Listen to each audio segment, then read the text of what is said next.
నేను ఎందుకు వచ్చాను ఇందులో అంటే టైం ఫ్రీడమ్. సూపర్.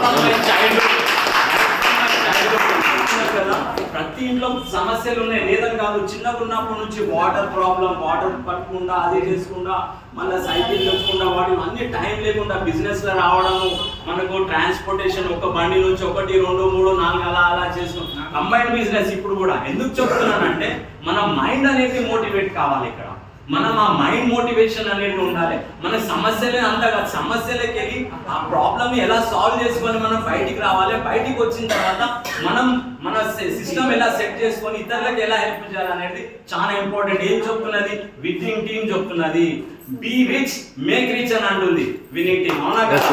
మనం రిచ్ కావాలి. రిచ్ కాకుండా కూడా రిచ్ అయ్యే ప్లాట్ఫామ్ కి మనం ఉంటే గానీ ఇతరులకు కూడా మనం రిచ్ చేసే అవకాశం ఉంది. ఓకేనా?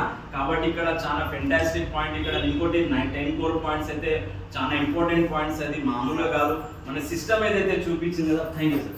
ఇక్కడ మన సిస్టమ్ ఏం చూపిస్తుంది అంటే విన్నింగ్ టీమ్ రియల్లీ నాది చాలా ఒబిసియన్సెస్ టు విన్నింగ్ టీమ్ అనుకోండి. Top to bottom, bottom to top. SP barrel sir నిజంగా చాలా ఫెంటాస్టిక్ డిజైన్ ఇది. గౌతమ్ బాలి సార్ కూడా. నేను ఎందుకు చెప్తున్నానంటే ఇక్కడ మనం ఫియర్ కావద్దు. ఫస్ట్ ఏంటంటే ఇక్కడ వచ్చి మాట్లాడడానికి ఫియర్ కావద్దు.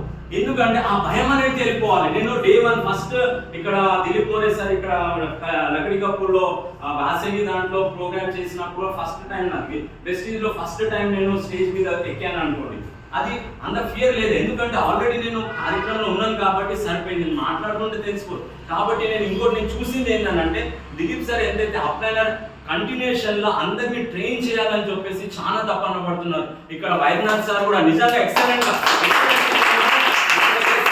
9 o'clock నుంచి 1 o'clock వరకు నేను ఎప్పుడైతే పీపీటీ చేసినారు నాకు ఇక్కడనే మన స్టోర్ లో చేసినప్పుడు చూసిన తర్వాత మొత్తం టోటల్ గా అర్థమైపోయింది. నాకు ఎందుకు అర్థమైపోయింది, నాకు ఎందుకు ఇంత తొందరగా అర్థమైంది, వేరే వాళ్ళకి ఎందుకు తొందరగా అర్థమైంది, బికాస్ ఆఫ్ ఎక్స్పీరియన్స్, కొద్దిగా ఎక్స్పీరియన్స్. దాన్ని బట్టి నేను ఏ విధంగా చెప్పాలి, ఎవరికైతే అర్థమవుతలేదో వాళ్ళకి ఎలా చెప్పాలి అనేది ఆ థాట్ నేను దించుకున్నాను అనమాట. ఎవరు మెంటాలిటీ ఎలా ఉందో దాని ప్రకారంగా మనము అర్థం చేపించి ఎలా ఉండాలని చెప్పి నాకు థాట్ అదే రోజు వచ్చింది. ఇది సిస్టమ్ మంచిగా ఉంది, నేను ఇది చేయగలుగుతాను అనే కాన్ఫిడెన్స్ వచ్చింది. ఎందుకు నాకు ఆ కాన్ఫిడెన్స్ వచ్చింది? Because of అప్లైనర్.